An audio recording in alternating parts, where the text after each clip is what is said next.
Thank you so much for being here.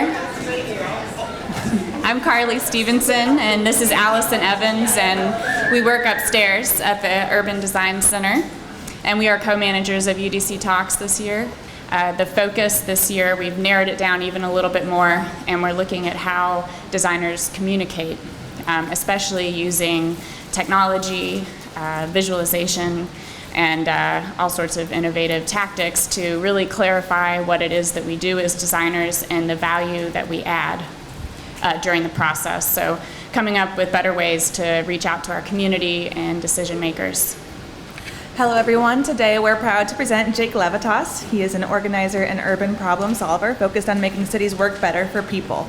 He's previously worked in San Francisco, helping to engage the public in civic design there. And in 2015, he co-founded the nonprofit IS CIVIC to help city leaders develop more creative models for civic engagement. As an organizer, his projects have generated more than 40,000 hours of civic engagement and have been featured in the New York Times, the Wall Street Journal, Wired, Fast Company, and other outlets. His UDC talk will focus on the role of design and technology in fostering civic engagement and good government, drawing from his personal experience in San Francisco, Raleigh, and beyond. So if everyone give it up for Jake, please. Good afternoon.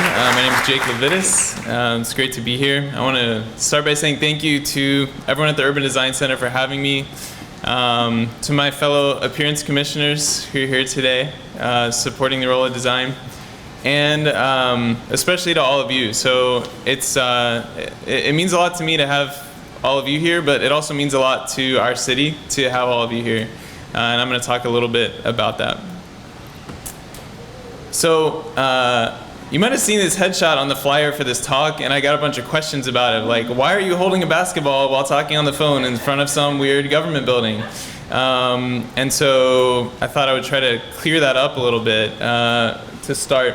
So then I sent people this other picture from the same day, and they're like, well, now we have more questions, like what's going on?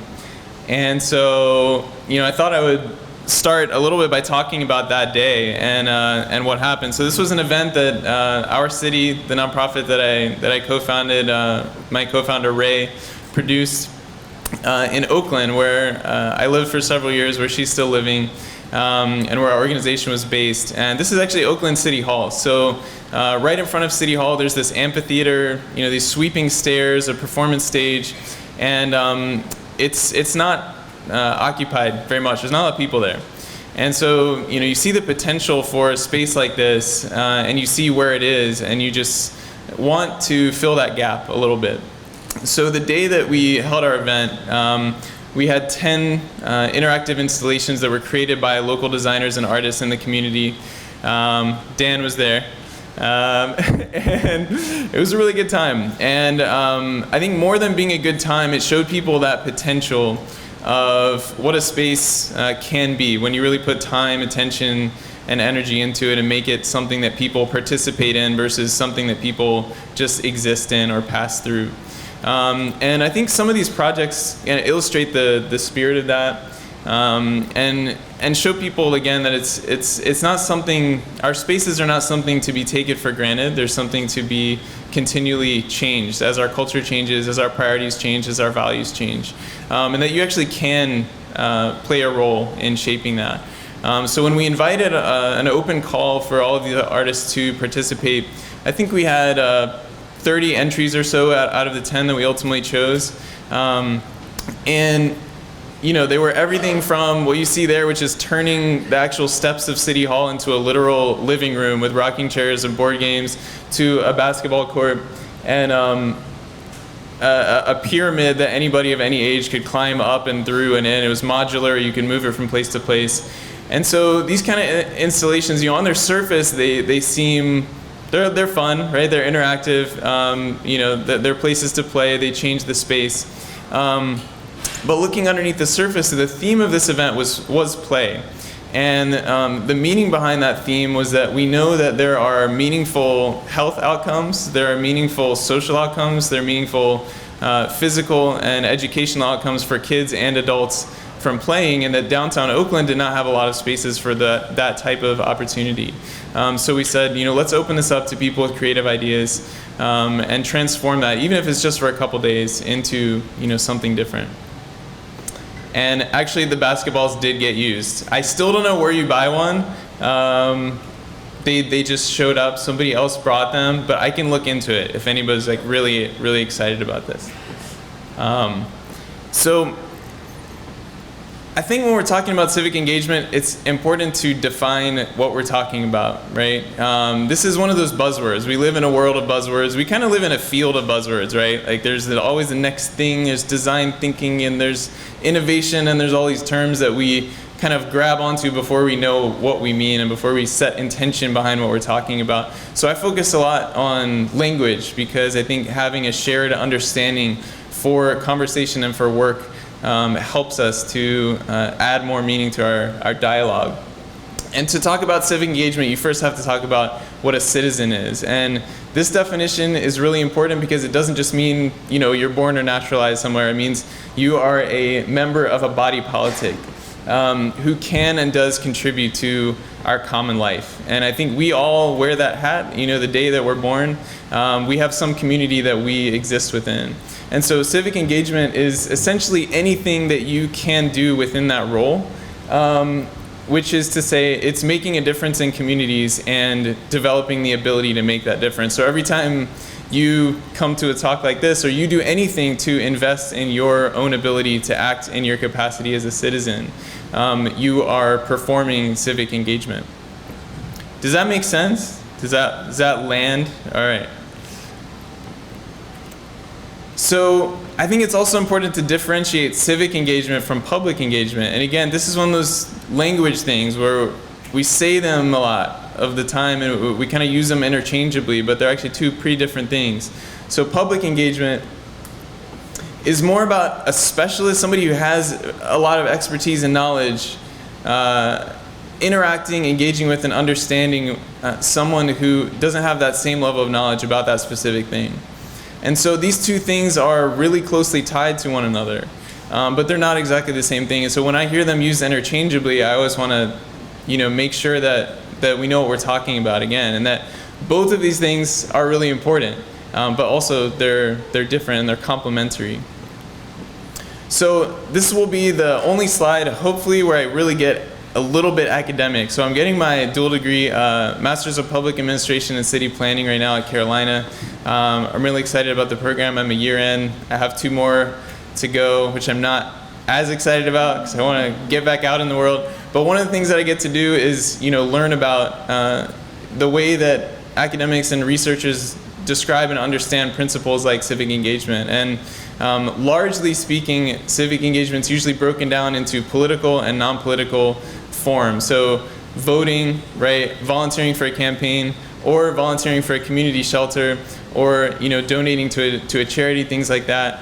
All of these are things that you do in your capacity as a citizen every day, but they take on different forms. And what's interesting, I think, for designers is a lot of the problems that we are interested in as a field is they happen to be on the intersection of some of these things. You might start out as an advocate for just better design or better planning in your community, and then you end up as a political advocate because you realize that's the change that needs to happen. Or you may just become a community organizer. You may become, you know, a designer that's more focused on the non-political side and realizing that we just need ideas, and the political will is there to pass them, but we actually just need more creativity. So it kind of comes at it from both ways. So another way of thinking about it is if this is the whole universe of everything that you can do to be involved with civic engagement, participating in a public engagement process is one thing within that universe. So, you know, going out to a public meeting, being involved with the design of something, and being involved with the local budget hearing, something like that, that's one thing that you can do. Everything else that I mentioned on that last slide, a bunch of other things that you can do. And so as we think about this whole universe, I'm going to come back to this diagram in a little bit of all the different things that we can do as citizens and that we can encourage other citizens to do. But I think this is just one way of looking at these two types of engagement. So this gets me to the why of this work, of why I do this work. And the simple answer is that the structures that we have created to foster civic engagement are not doing their job.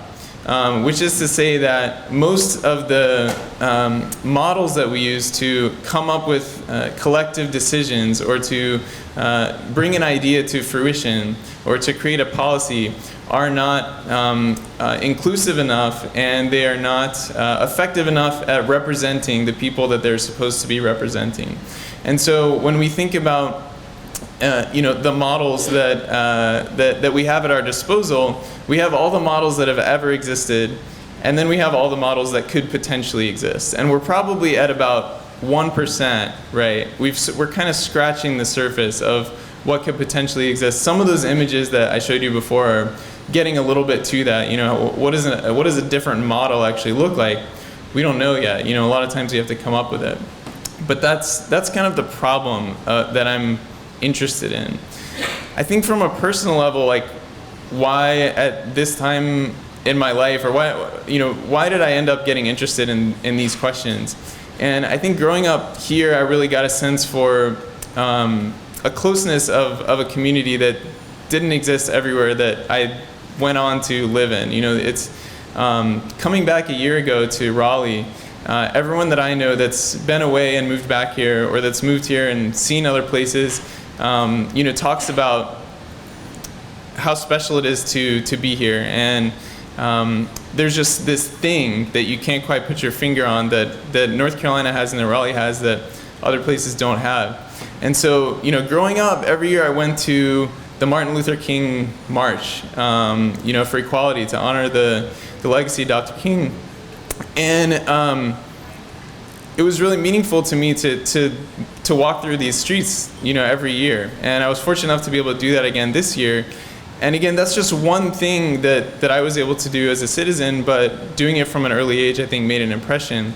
And so now, the more I learned about how the systems of decision-making and engagement that we design actually shape the form of the places that we live, the more interested I got in that. And that's kind of why I'm studying what I'm studying now, and what I hope to impact in the future. So as I was thinking about this talk and what I wanted to share with you all, is that it occurred to me that the city is the sum of ideas of everyone that lives there and everyone that has ever lived there. So we're living in a place that had all these ideas and decisions made 50 years ago, or 100 years ago, or 150 years ago, that we're dealing with the fallback from today. In some ways that's really good. In some ways, there's things that we have to reconcile and improve on, and every city goes through that. Cities are torn down and rebuilt all the time. And the only constant is change. It's kind of one of those cliches that we hear, but what does that really mean for governance and for planning and for design and for engagement, is that we have to accept that as a reality. And that today we're making decisions that are going to impact folks 100 years down the line, and there's a certain kind of weight of the responsibility to that. So anybody know what this number is, besides that it's 15%? What did you say? I didn't know. You didn't know? Oh, Allison read my notes. She cheated. So this is roughly voter turnout in local elections in Raleigh about 8 months ago. The last election was. And so if that seems low, it is. But it's also not that low compared to other cities. So in local elections since 1950, in four of the largest cities in the country, LA, Chicago, New York, and Philly, voter turnout has dropped by over half. So we're now at the place where the norm is that the people that make our decisions, if you live in a city or pretty much any kind of community, the default is that 1 out of 5 people are going to be electing the people that govern the other 4 out of 5, and obviously the ones that voted for them. But why have we accepted this as the default? There's no reason that this has to be the way it is. In 2015, the Portland State University did a really interesting study called Who Votes for Mayor? And this looks at, basically, you can see the 15% line there. But this is the turnout in some of the largest cities in the country. I think they looked at over 50 cities. So this is the turnout. You can see some cities are 5 or 10%. But beyond just the turnout, they also looked at age. So this is the median age for voters in local elections. And the line is at the national median voter age was 57. So when you look at the median age in Raleigh is 34, 35, something like that. Same for Wake County. We have an issue where, folks that are younger than 34 are 15 times less likely to vote in a local election as somebody over 65. And we would have the same conversation right now if we had the opposite problem. If no seniors were turning out to vote, I would say, what's going on? We have to get older folks out to vote. But we don't. The problem we have now is youth turnout, millennials, if you want to use that term. I don't like it that much, but this is the average age difference between the median voter turnout and the median voter age. So 15 years. So we're talking almost a generation between the people that elect decision makers and the people that make the decisions. Between the people that elect decision makers and the overall population. So why is this the case? So they looked at study groups, they looked at different pathways of research where they just talked to folks, and this is what people said: why am I not voting? And this was just fascinating to me, because it's not that the polls aren't open at the right times. In this case, we have those issues too. It wasn't that I don't know where my polling place is, right? Like, we got to get people to their polling place. No, people know where their polling place is, at least according to this study. The vast majority of people just didn't have enough information about the candidates and the issues. And I think part of that is due to the fact that we don't have any mandatory local civic education at any level of school.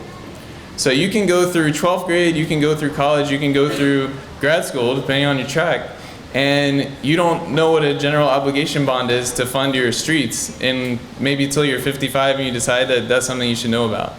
And so this is the kind of thing that, it seems like a no-brainer, but we haven't put the resources behind it, and we haven't developed the curriculums to actually teach this stuff. So we learn about George Washington, but we don't learn about, how does my city get to be the way that it is? So in grad school, you read a bunch of books. Turns out, I had kind of heard about this, but it's a lot more than I thought. So this is my bookshelf. And this one book was really amazing to me. It kind of reinforced a lot of what I have talked about, which was a study in 1995 done by 3 political scientists trying to figure out why people participate. And they took it from the angle of, why do people not participate? What are those barriers to engagement? It was led by Sidney Verba from Harvard and 2 other researchers.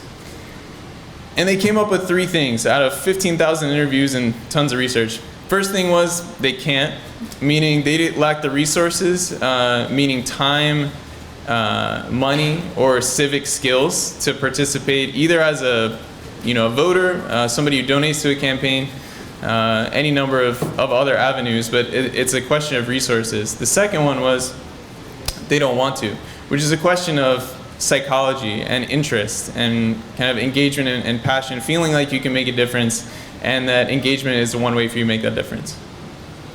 The third one is, nobody asked, meaning you didn't have somebody that said, hey, come out with me to work on this campaign, or you should come to the polls with me, register to vote. It's about that connection that within a community, you're more likely to engage if the people around you are engaging. So back to this diagram, right? Civic engagement, it turns out, is not what everyone does with all of their time. I know, this may come as a surprise, but it exists within this larger thing called life.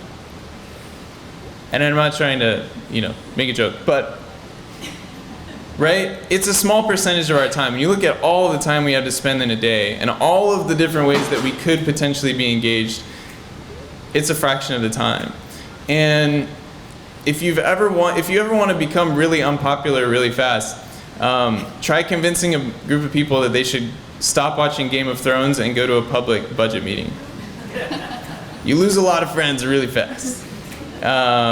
I've never watched Game of Thrones, but apparently it's really good. So obviously we all have other obligations. So the question is, how do we make the best use of our time that we could potentially spend as citizens? And how do we increase that time to allow us to make a more meaningful impact? And the way I like to think about it is, let's say this is a typical person in America today.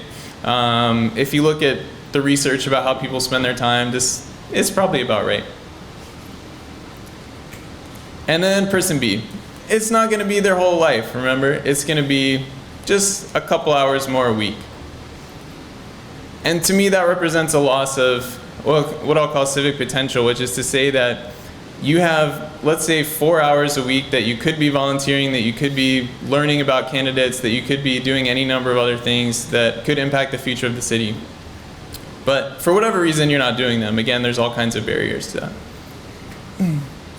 So when I think about this, to flip it around, you have the promise of civic potential, which is to say, what would it look like to live in a world of person A's instead of a world of person B's? So if we could get everybody in this room, to spend 1 more hour a week doing any of those things I already talked about, how much better would our city be? I'm not trying to put this all on you guys, by the way.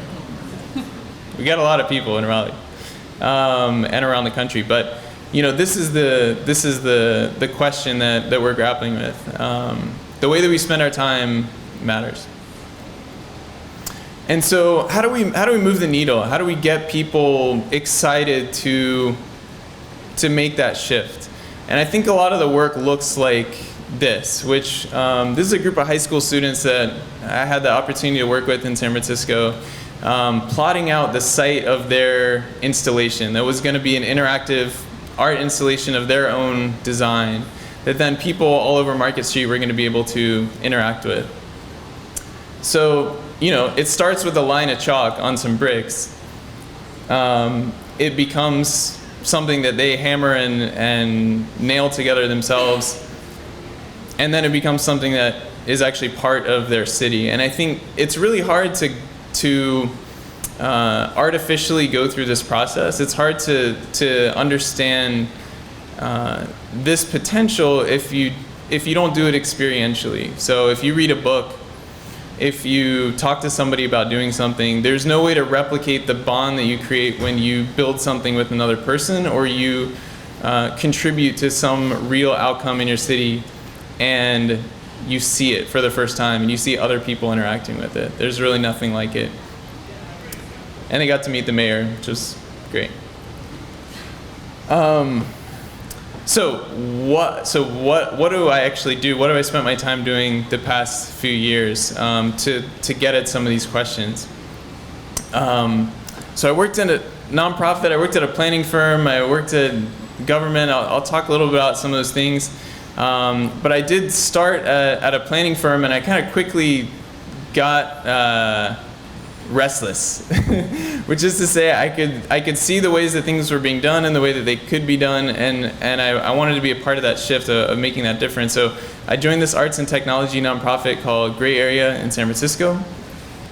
One of the first things that I worked on while I was there was an initiative called the Summer of Smart, which was a technology project. It was not as much of a design project, but the idea was to have people build applications, websites, mobile apps and things like that that would improve some issue that was going on in the city. It might be sustainability, it might be arts, it might be public health or things like that.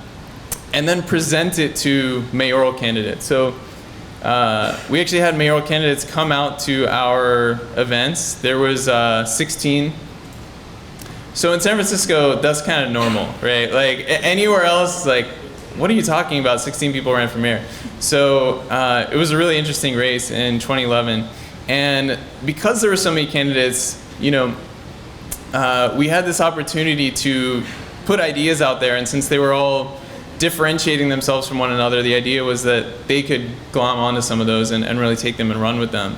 And this was shortly after the first YouTube debate, which happened in 2008, which was the first time that political candidates received questions from real people live on the air. And instead of just having a moderator, there were people that were part of the debates. And so we kind of took that one step further and said, what if, real people contributed ideas and candidates responded to them? And we said, instead of here's what are you going to do for us, here's what we're doing and how would you support it? And so then the teams all presented to the candidates, and it was a really interesting conversation. After that, we took this model and kind of took it one step further, basing it more around community organizing and community initiatives. So we did 2 months of research in the neighborhood of the Tenderloin in downtown San Francisco. We called it creative currency because we wanted to combine a lot of what was happening with the sharing economy and kind of collectives and interesting models around finance with what was going on in the neighborhood at that time, and throw a technology layer on top because it's San Francisco, that's what you do. But we had people building projects for the better part of a year and then developing them with community organizations in the neighborhood. So after that research phase, people took their projects out into the world and shared them and developed them further, and it was a really interesting project to be a part of because, again, you saw that same shift from people having an idea to actually putting it into action with real people and real organizations. So after that, we got a little bit tired of the app thing. We wanted to do more physical projects, but we wanted to do it with the same mentality and the same kind of ethos. So we created this model called urban prototyping, which was kind of built around the idea of parklets. How can we take these small interventions in public space that will make a big difference when you add them up across the course of a city, but also it's the opportunity for public space to serve as a platform for people's ideas and creativity. So it was never designed to replace an existing planning process. We still need everything else that happens to make a city what it is. But here's another way that we can invite people in to participate that is a little bit different than a public meeting. It was a little bit different than some of the charrettes and things that were going on. So again, it complemented those. It didn't replace them. And then we turned it into a block party, basically. We turned it into a festival. So we took 23 ideas that people submitted and designed and prototyped and put them on the street all at once. Had music, had speakers. We turned a tunnel into a giant lawn dance cave. I don't know what you can call it. So a lot of people came. It was great. But I think most interestingly about this project was some of these before and after images that really made this idea real of seeing the difference between what something is and what it could be. And when you see these things as renderings, it's one thing, and when you see them with real people out on the street, it's a whole nother level.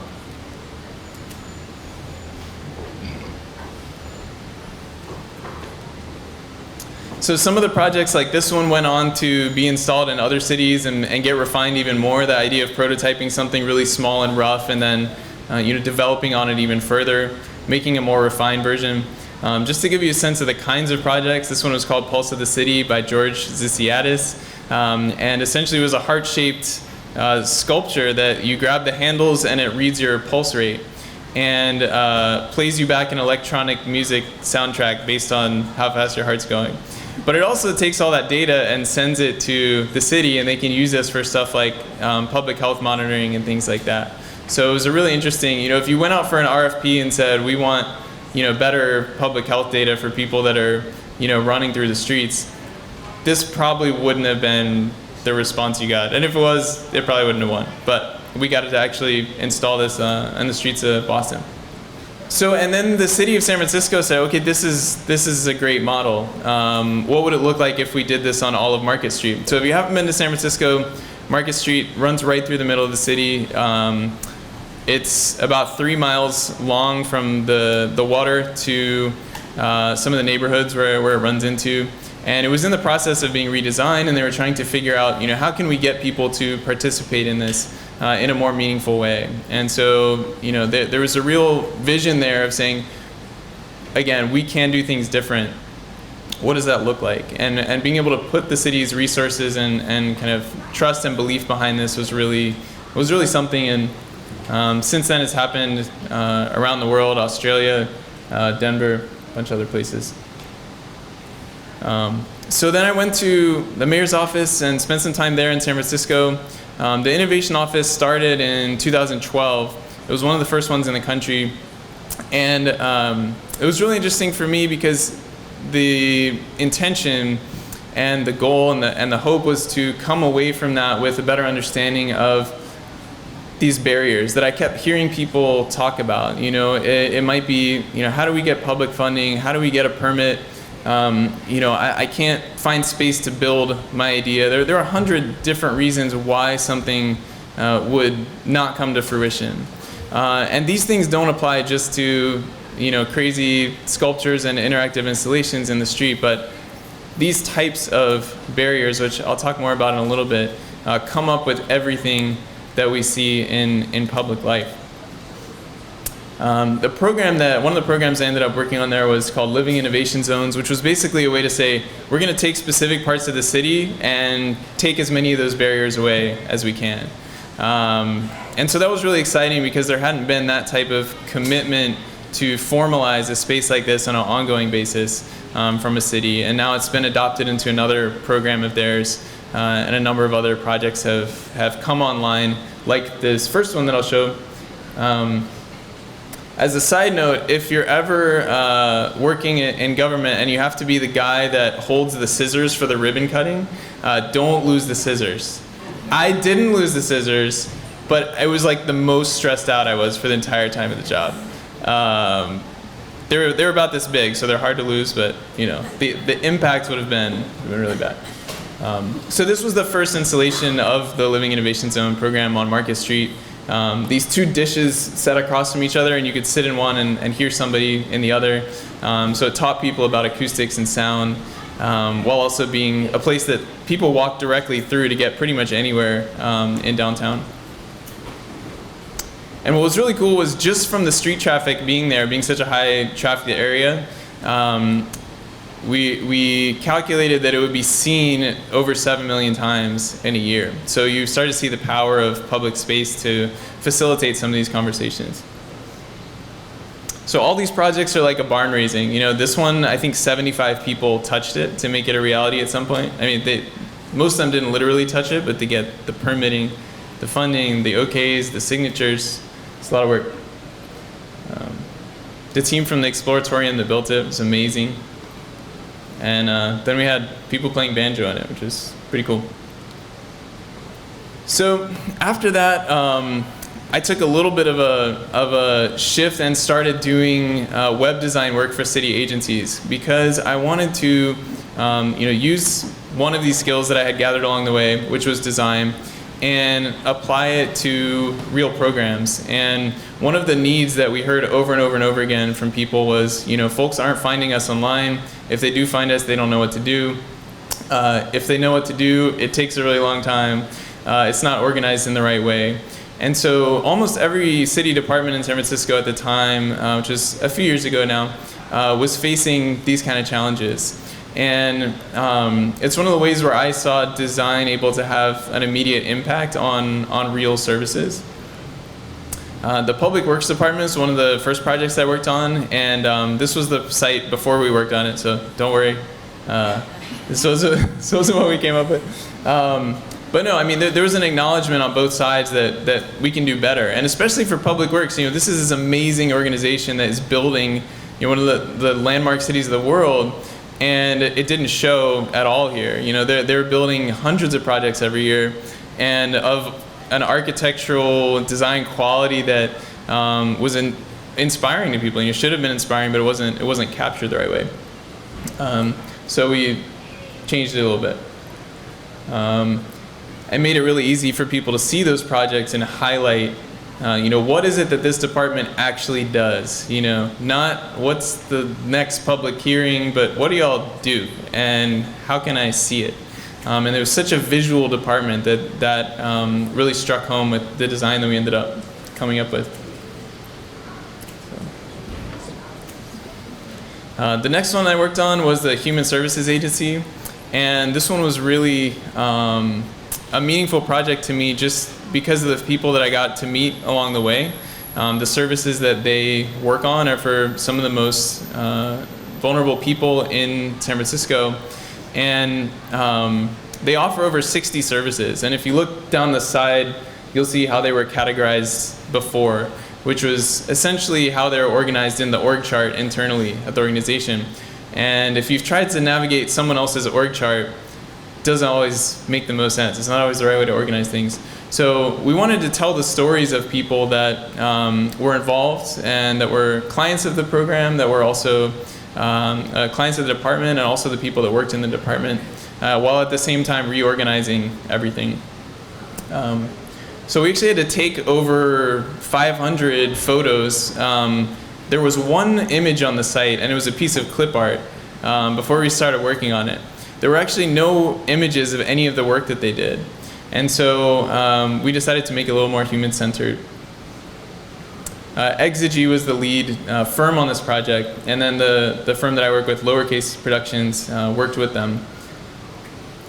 This was the new categorization of services that we came up with. We put them into 8 buckets. And this is getting a little bit into details, but what was interesting to me about this is that, first of all, I had no idea they did all of this. Secondly, I never thought that looking at a website and designing a website would be probably the best possible way to understand all of this. Going through all 500 pages of their site and reading everything that they say about what they do now versus how they might explain it a little bit more cohesively. So that was all really interesting to me. And then finally, again, the people that were involved with this. Clients, staff members, everyone really driven by this social mission of working in a public organization and one that's so service focused. So I started with my nonprofit, Our City. I'll talk a little bit more about it, but not too much more. But the long and short of it is we work to transform the relationship between cities and people, and that's intentionally used to mean the physical city, the city government, fellow citizens. Essentially, how do you relate to the place where you live? And most of the time, that relationship has some challenges. So what's been really interesting about starting an organization, the fun part is you get to make your personal mission your organizational mission. So when Ray and I came together, we literally took both of our personal missions as we could best capture them, merged them together, and then said that's the mission statement. And that became, to help people see the world as changeable and then go out and change it, and to use art, design, and play as tools for people to envision that change. So we got to work with a bunch of really interesting people. These types of projects came out of it. Again, this was one model for engagement that we found to be really helpful, but it wasn't the only model, and something that we're looking forward in the future to doing is developing even more of these models so that we see what works and try a lot of new things out. This is a project that some NC State students worked on in Raleigh. This was one of the first things that we did as an organization. It was a total experiment, and it was amazing to see what these students can do in just a month of working, essentially. And they called it the Habipole, but it was essentially a modular totem pole for habitat. So there's butterflies in there, there's, various creatures. I can't tell you much more than that. But all kinds of plants and things like that. And in places where there was not a lot of natural habitat in the city, you could put these around. So you can design for sustainability, you can design for public health, you can design for any number of issues, and we'll get into that a little bit with the papers you all see on your seat. So we got to work in a number of places, and I think for me personally, what I learned from this and from being on the road a decent amount was I really enjoy having a place where I'm grounded and I can try out a lot of things and build relationships locally, and then see how those things work outside of that. So part of me being here is seeing what can we help with, what can we do here to transform and support better conversations around engagement, and then how can we actually be a leader in that nationally? When will places look to Raleigh and say, let's do it how they're doing it? Like, those guys got it figured out. So we'll see. So I'm going to slightly re-enter the academic portion of the conversation and talk a little bit about how all this happens. So agency is one of the most important things with my work, and I define it as the capacity to act. And kind of building on that, civic agency is the capacity to act in your role as a citizen. This is how agency works. It's a really complex technical diagram. I found this on the internet and I said, that's amazing. It's a cartoon and it describes what I'm talking about perfectly. So any number of these steps you could get stuck on. If you think about anything you've done in your life, it doesn't have to be something community oriented or in public life or anything. You might get stuck at, I don't want to change the sheets on the bed. It could be anything. But what was really interesting was the bottom three of these paired up really well with what we talked about earlier in the theory of, why do people not participate in public life? And I thought that was really interesting too. A lot of people get caught at one of these bottom steps. And these were, over the course of the past few years, some of the barriers that I saw coming up the most. And it mirrors that diagram a little bit, but it's also slightly different. If you don't have any one of these 6 things, then you won't have agency. And I think that's one of the really key things to take away is that if you're not inspired to do something, if you don't believe you can do it, if you're not motivated to do it, if you don't have the tools you need to do it, if you are alone in doing it, if you don't have an excuse or a platform to do it, it's not going to happen, right? And so as you think about your own ideas for improving Raleigh or other cities around the country, think about these barriers and how you can break them down. So that's what I think about a lot. If there's something that I lose sleep over, it's this stuff, How and why do these barriers exist? Some of them are regulatory, some of them are political will, some of them are money and resources. But what would the world look like if we knocked all those down? Again, how do we help people see the world as changeable and go out and change it? And I have to tweak the earlier definition I gave of a city, because it's not just about the ideas. You have to have the capacity to execute, and that's where agency comes in. So you think about the sum of ideas of everyone that's ever lived here, everybody that will ever live here. That's not the full picture, right? Because not all of those ideas came to life. But what's the difference between the ones that came to life and the ones that didn't is agency. And you can think about multiplying all of the ideas you've ever had by your ability to realize them. And that's why I get excited about building my own agency and building that of everyone around me. So this is a math problem. But so this is what the work actually feels like a lot of the time. So you're running into a wall and you're like, why am I running headfirst into this wall? This is crazy. And everyone's like, you're crazy. You're running headfirst into a brick wall. And then sometimes you just hit the wall and then you fall back down. It hurts bad. And then sometimes this happens and it kind of makes it all worth it. Right? Okay. So, if our public meetings looked a little bit less like the one on the left, a little bit more like the one on the right. I don't know. This was one of the ways that we captured our theory of change. If they build it, they will come. This was one of the most amazing things that we saw, is that you see that sense of pride from having built something. You want all your friends to be there, right? Like if you create something, you want everybody to know about it. You want everybody to experience it. You feel that sense of pride and ownership over it. So what this guy, my friend Jim was welding at the time, turned into that. And so that's kind of a little bit of the behind the scenes of the work. It doesn't all look like, the pictures at the end. There's a lot of work that goes into it. And, we have a really deep respect for the work of designers and artists and other folks that we work with that, really put a ton of their time and energy on the line to make these things come to life. For people in positions of power, for organizers and for designers and for people who have the opportunity to shape these forms of participation. It's not just about letting people build it. What that actually means in practice is teaching people how important it is that they build it, inviting them to build it, and then creating the structures that actually allow that to happen.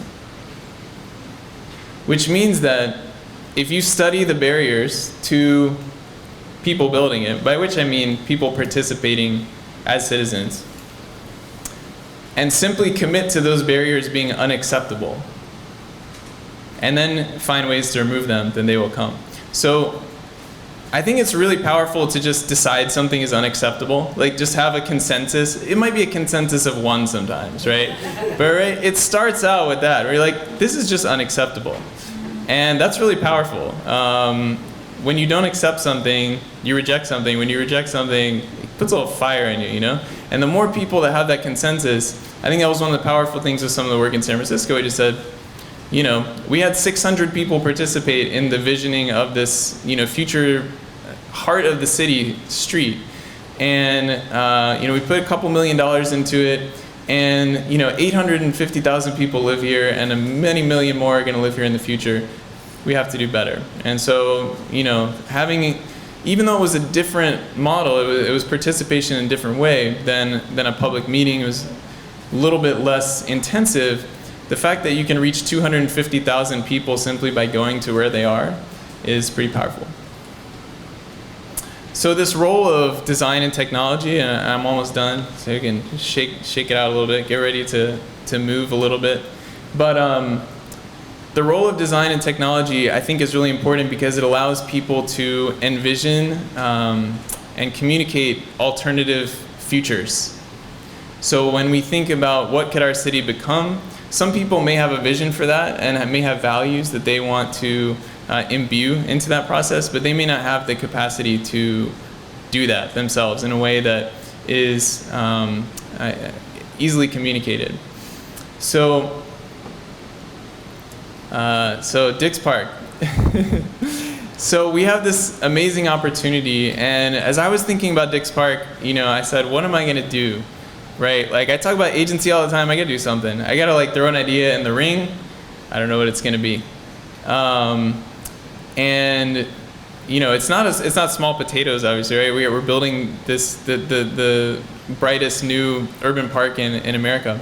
And so one of the things that really struck me was we don't have anywhere above the city where we can really understand Raleigh as a whole. You know, people fly in and they say, man, there's a lot of trees there.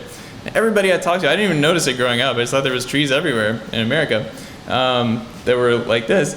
People say, yeah, I went to Raleigh once, a lot of trees. It's like, yeah, a lot of trees.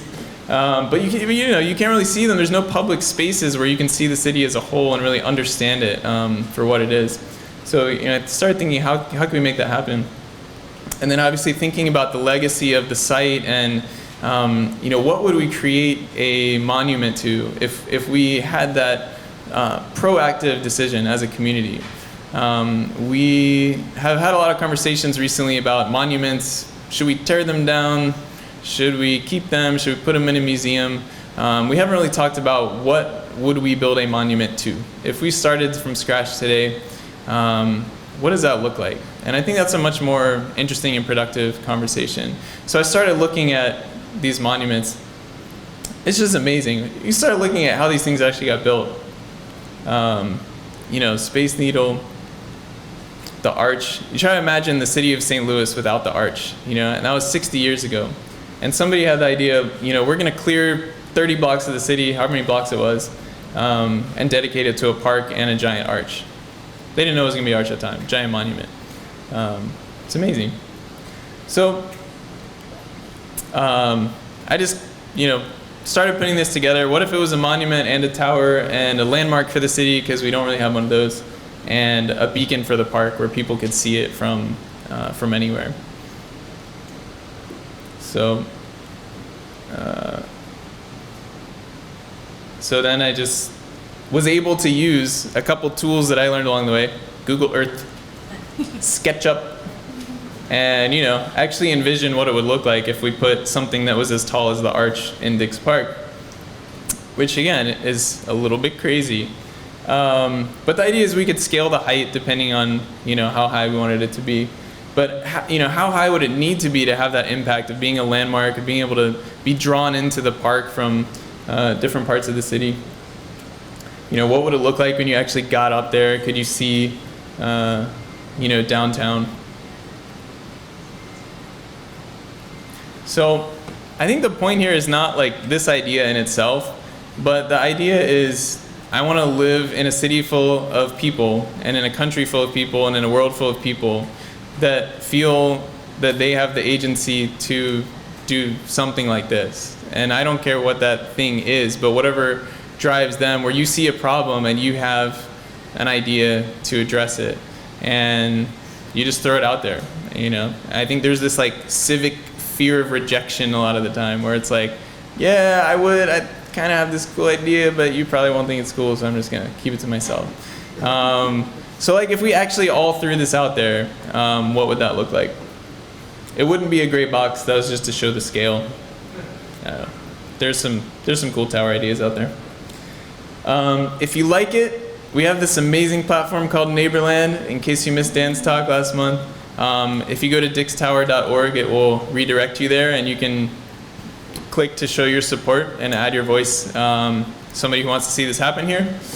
But more importantly than that, dixpark.org/ideas is a place where you can share your ideas. And these sheets you see on your seat are the exact same process that I outlined.